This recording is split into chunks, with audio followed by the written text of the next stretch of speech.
What's up? Welcome back to Nowstalgia. Dave here, talking about what Marvel should do next following dropping Jonathan Majors as Kang the Conqueror.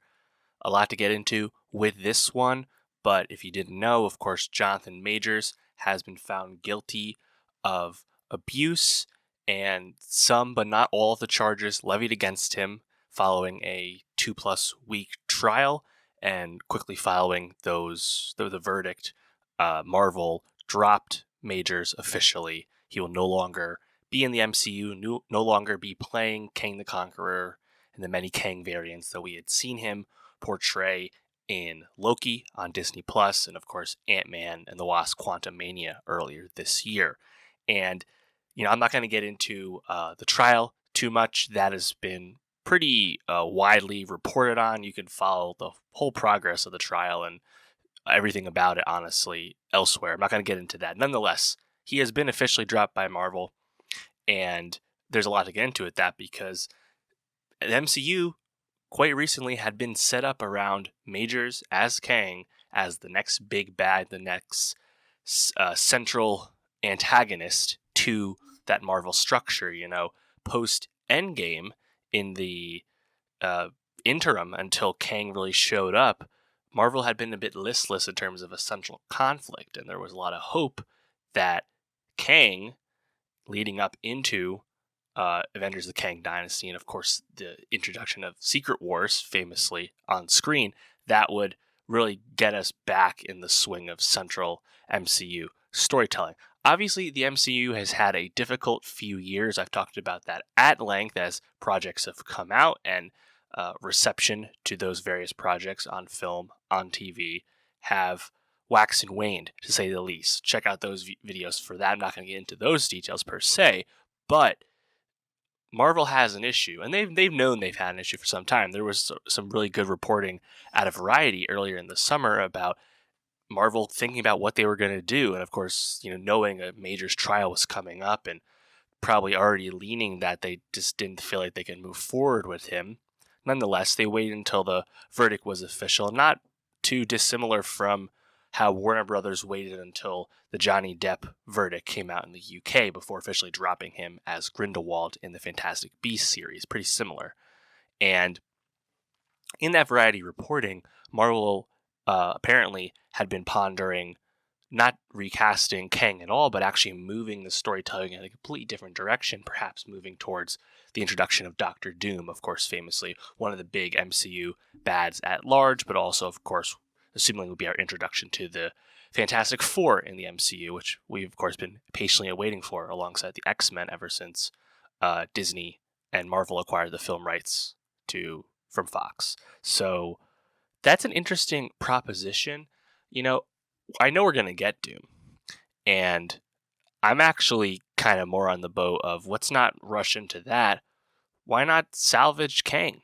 I think the counter to that, of course, that the movies haven't been that great. Obviously, Ant-Man 3, huge letdown.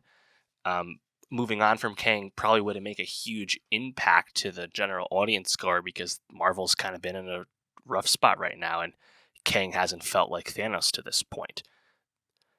I understand that point of view, just because it's kind of easier to move on given where we've been at, this kind of Marvel malaise, this Marvel nadir. I understand that.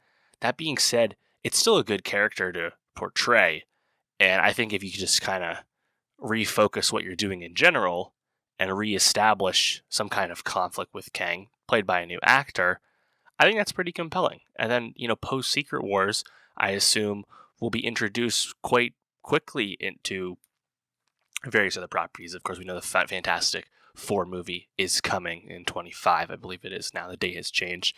And of course, we're already getting the seeds planted for an X-Men style drop from another universe. Of course, seeing Beast at the end of the Marvels really got that going in earnest. So I think you should recast Kang. And the question, of course, is who should play Kang the Conqueror moving forward?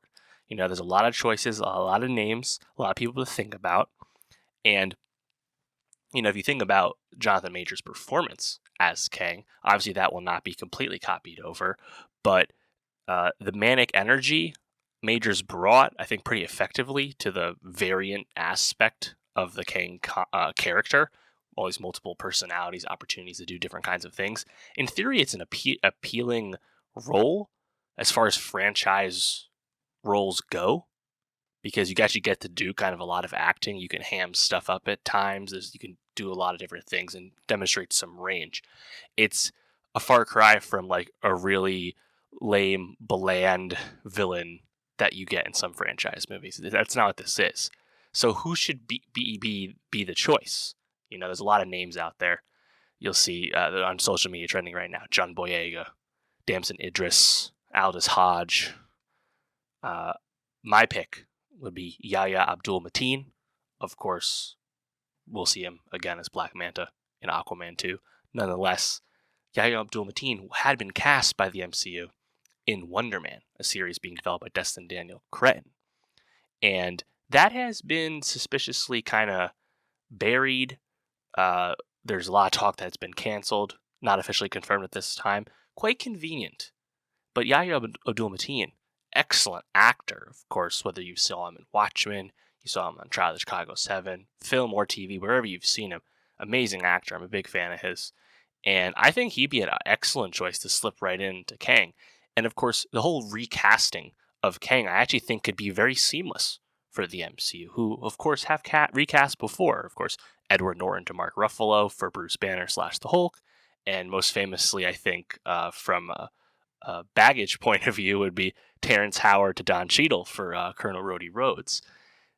The Kang character, though, is literally a character with various versions of itself. So if the versions moving forward just happen to look different because they're played by a new actor, that is probably the smallest leap in logic you can ever ask of a viewer of the Marvel Cinematic Universe. I think that's very easy to pull off.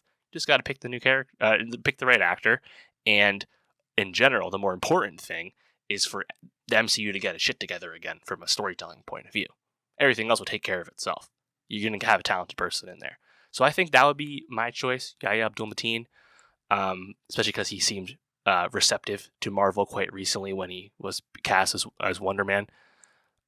Also, like, underrated choice that's I don't think is going to happen, but Daniel Kaluuya would be awesome as Kang. Just think about him in a movie like Widows, for example, the kind of menace, the way he can kind of lord around and stuff. I think he would be great. Of course, he's already been in the MCU as W'Kabi in the first Black Panther. A small role, and due to scheduling conflicts, he was not able to return for Black Panther 2. He had been planning to, but then when they had to redo Black Panther 2 following the death of Chadwick Boseman, he was not able to rejoin the production. Does that leave an opening for Kaluuya to be Kang? Probably not, but that would be pretty sick. He's arguably the best choice there out of all the names I mentioned, but I'm just kind of assuming he's not really a realistic choice. So Yahya Abdul-Mateen is my choice, and my choice is to recast Kang and give us Doctor Doom at a later date. I think using Doctor Doom as kind of like a Band-Aid on the MCU right now, I don't think that's necessary. I think just get some stuff right, and we can get back on track. And I think Deadpool 3, which is the lone MCU film in 2024, I think it's pretty clear that that's going to do some multiversal X-Men referential type stuff for us in terms of who's going to be in that movie, what it's going to show us. And I think that will engender a lot of goodwill, assuming that movie does well. So I'm not too worried. But yeah, I'm in favor of recasting Kang. And yeah, I mean, if you think about Jonathan Majors, again, not getting into the trial itself, but just what a bag fumble, man. Coming into this year, rapturous reception to his film Magazine Dreams out of Sundance, a film that he was expected to contend for Best Actor at the Oscars with his performance. And then, of course, the big bad in Creed 3 and the big bad in Ant-Man 3. It was shaping up to be the year of Jonathan Majors, and he had already been kind of a hyped-up actor on the rise ever since Last Black Man San Francisco in 2019.